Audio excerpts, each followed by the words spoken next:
ذریعہ عشق اور حرکت عقل۔ اس کے بعد اس میں اشعار کون سے کوٹ ہوں گے؟ عقل نے ایک دن یہ دل سے کہا، بھولے بھٹکے کی رہنما ہوں میں۔ دل نے سن کر کہا یہ سب سچ ہے، پر مجھے بھی تو دیکھ کیا ہوں میں۔ اس کے بعد ہے ایک شعر، گر جی کا ہو برا حال، نہ مہتاب اچھا نہ برسات اچھی۔ بے خطر کود پڑا آتش نمرود میں عشق، عقل ہے محو تماشائے لب بام ابھی۔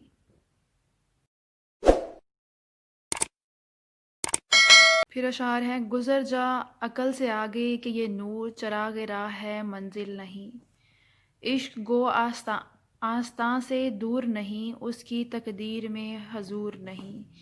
علم میں بھی سرور ہے لیکن یہ وہ جنت ہے جس میں حور نہیں۔ زمانہ عقل کو سمجھا ہوا ہے مشعل راہ، کسے خبر کہ جنوں بھی ہے صاحب ادراک۔ یہ آپ کا عشق و عقل کا کمپلیٹ ہو گیا۔ اس کے بعد آپ کا کوشچن ہے، اقبال کا تصور خودی، خودی کا ارتقاء، تصور خودی کے ماخذ، مغربی مفکر اور اقبال، مولانا روم اور اقبال، ترتیب خودی کے مراحل، عطایت الہی، ضبط نفس، نیابت الہی، خودی کی خصوصیات، وحدت، خلوت، ہدایت کاری۔ اور اس میں جو اشعار کوٹ ہوں گے وہ ہیں، خودی کو کر بلند اتنا کہ ہر تقدیر سے پہلے خدا بندے سے خود پوچھے بتا تیری رضا کیا ہے۔ خودی کا نشیمن تیرے دل میں ہے، فلک جس طرح آنکھ کے دل میں ہے۔ وہ کوٹیشنز جو آپ نے اقبال کی اس میں ایڈ کرنی ہے، اقبال اسرار خودی کے دیباچے میں فرماتے ہیں، یہ لفظ اس نظم میں یہ معنی غرور استعمال نہیں کیا گیا جیسا کہ عام طور پر مستعمل ہے۔ اس کا مفہوم محض احساس نفس یا تعین ذات ہے۔ اقبال اسرار خودی کے مقدمے کو دیکھتے ہیں، خودی کی حیثیت اس کرب مایا کی طرح نہیں جو دریا میں جا کر فنا ہو جائے اور اپنی ہستی کو کم کر دے، بلکہ اس قطرے کی ہے جو دریا میں جا کر گوہر بنے۔ نیکسٹ کوٹیشن ہے، بقول اقبال، جو شخص اس منزل پر پہنچ جاتا ہے وہ اس دنیا میں خلیفہ اللہ ہوتا ہے۔ اس کے بعد آ جاتا ہے کلام اقبال کے ادوار۔ پہلا ادوار جو ہے، پہلا دور ابتدا سے لے کے 1905 تک یورپ جانے سے پہلے کی شاعری ہے ان کی، اور دوسرا جو دور ہے وہ ان کا ہے 1905 تا 1908 تک کی شاعری ہے، قیام یورپ کی شاعری، جب تک وہ قیام کیا ہوا تھا انہوں نے یورپ میں۔ پھر تیسرا جو دور ہے وہ 1908 تا 1924 تک ہے، یورپ سے واپس آنے کی شاعری کا۔ اور پھر چوتھا دور ہے 1924 تا 1938 بانگ درا کی اشاعت کے بعد وفات تک۔ پہلے دور کی ہیڈنگز کیا ہوں گی اور اس میں کیا ہے، ابتدا تا 1905 یورپ جانے سے پہلے کی شاعری، اس میں ہیڈنگز ہوں گی غزل گوئی کے حساب سے جب آپ پڑھیں گے کہ اس میں غزل کی کیا خصوصیات تھی ان کی، پھر نظم نگاری، مغربی ادب کے اثرات تھے اس وقت کی شاعری میں، تصوف کے اثرات پائے جاتے ہیں، اور پھر فلسفہ خودی، حقیقت کی تلاش، وطن پرستی۔ پھر دوسرا دور ان کا آ جاتا ہے 1905 تا 1908 قیام یورپ کی شاعری، اس میں ہیڈنگز کیا ہوں گی، رومانیت، پیامبری، یورپی تہذیب سے بیزاری، اسلامی شاعری، فارسی شاعری کا آغاز کیا اسی دور میں انہوں نے۔ اس کی 5 ہیڈنگز ہیں، پہلے والے کی 7 ہیڈنگز تھیں۔ اور تیسرا دور جو ہے وہ 1908 تا 1924 یورپ سے واپس جانے کی شاعری ہے۔ قومی مفکر پہلی ہیڈنگ ہوگی اس کی، دوسری ہیڈنگ ہوگی اسلامی شاعری، مغربی تہذیب سے بیزاری۔ اس کے بعد ہے اردو کلام میں فارسی تراکیب کا اثر، فلسفہ خودی، یہ اس کی 5 ہیڈنگ ہو گئی۔ چوتھا دور ہے 1924 تا 1938 بانگے درا کی اشاعت کے بعد وفات تک کی شاعری ہے.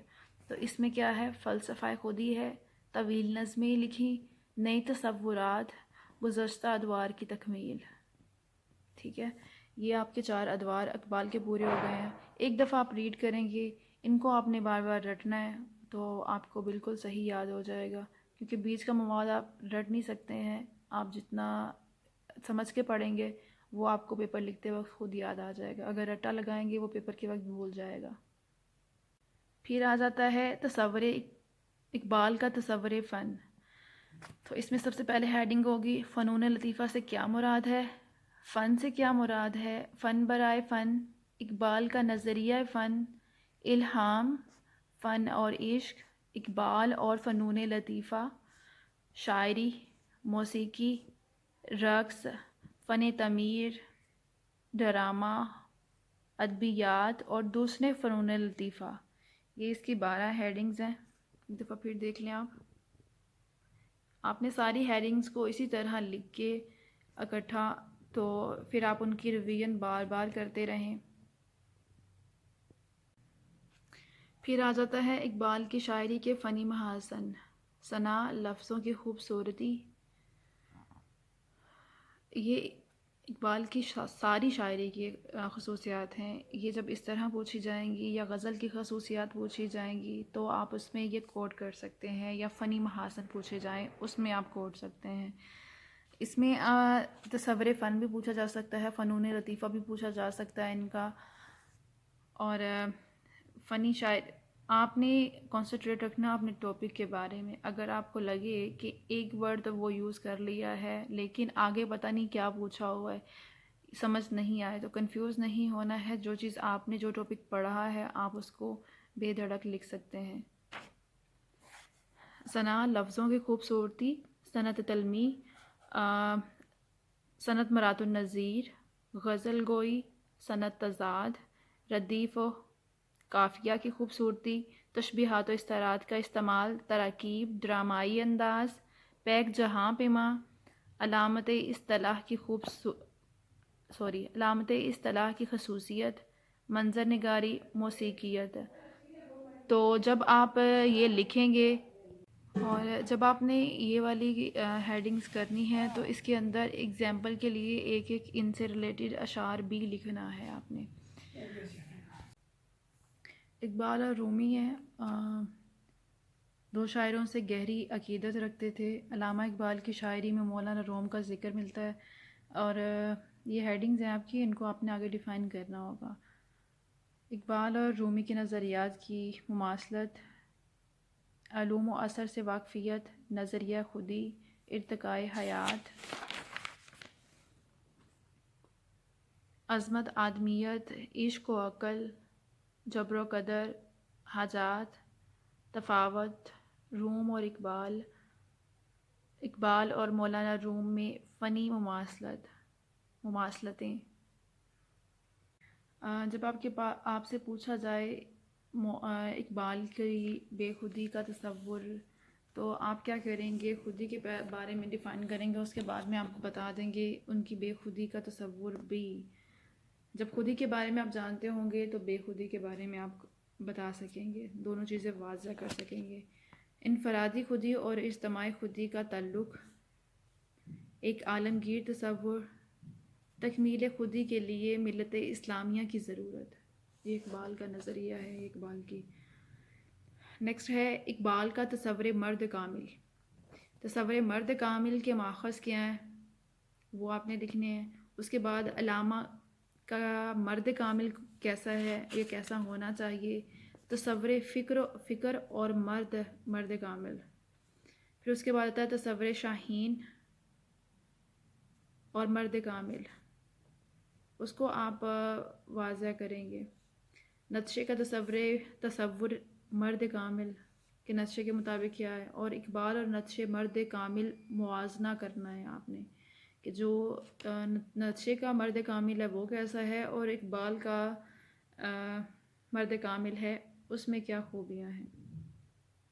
امید ہے کہ آپ کو یہ ویڈیو پسند آئی ہوگی، اور میں شاعری کے بارے میں بھی جلد ہی آپ کے لیے ویڈیو بناتی ہوں، اور ان چیزوں کو آپ نے اچھے سے کر لینا ہے تاکہ آپ کو لگے کہ آپ نے کچھ یاد کیا ہے۔ اگر آپ کو یہ چیزیں بھول جائیں گی تو آپ اس کے بارے میں مٹیریل لکھنا بھول جاؤ گے، اور اگر آپ بیچ والے مواد کو بھول جاؤ گے تو آپ اپنے پاس سے لکھ سکتے ہو، کیونکہ ہیڈنگ لکھی ہے، ہیڈنگ کے حوالے سے آپ اس کے اندر کچھ نہ کچھ اپنے پاس سے لکھ سکتے ہیں۔ اور کچھ لوگ کہتے ہیں ہم نے بک والا نہیں لکھا ہے، آپ نے بک والا لکھنا بھی نہیں ہوتا ہے، وہ چیٹنگ کے زمرے میں بھی آ سکتا ہے جب کوئی چیک کرنے لگے گا، سیم ٹو سیم بک والا نہیں۔ جب آپ کسی کا پیپر ریڈ کر رہے ہیں، اگر کوئی ریڈ کر کے آپ کا پیپر چیک کر رہا ہے، موسٹلی ریڈ ہی کرتے ہیں، تو آپ کے پیپر دوسروں سے ڈیفرنٹ کتنا ہے، اور آپ اپنی ورڈنگ میں اس کو کس طرح بیان کرتے ہیں، یہ آپ کو شو کرتا ہے کہ آپ نے کتنا اچھا پڑھا ہے یا کہ صرف اس کو رٹا ہے۔ اس لیے ہیڈنگ رٹنے والی چیز ہے، کوٹیشن رٹنے والی چیز ہے، ڈیٹس رٹنے والی چیزیں ہیں، اور اشعار۔ باقی جو بیچ کا مٹیریل ہے وہ آپ صرف سمجھ کے پڑھا کریں اور پھر اپنی ورڈنگ میں لکھا کریں۔ امید ہے آپ کو ویڈیو پسند آئی ہوگی۔ اپنا بہت خیال رکھیے گا، دعاؤں میں یاد رکھیے گا۔ فی امان اللہ۔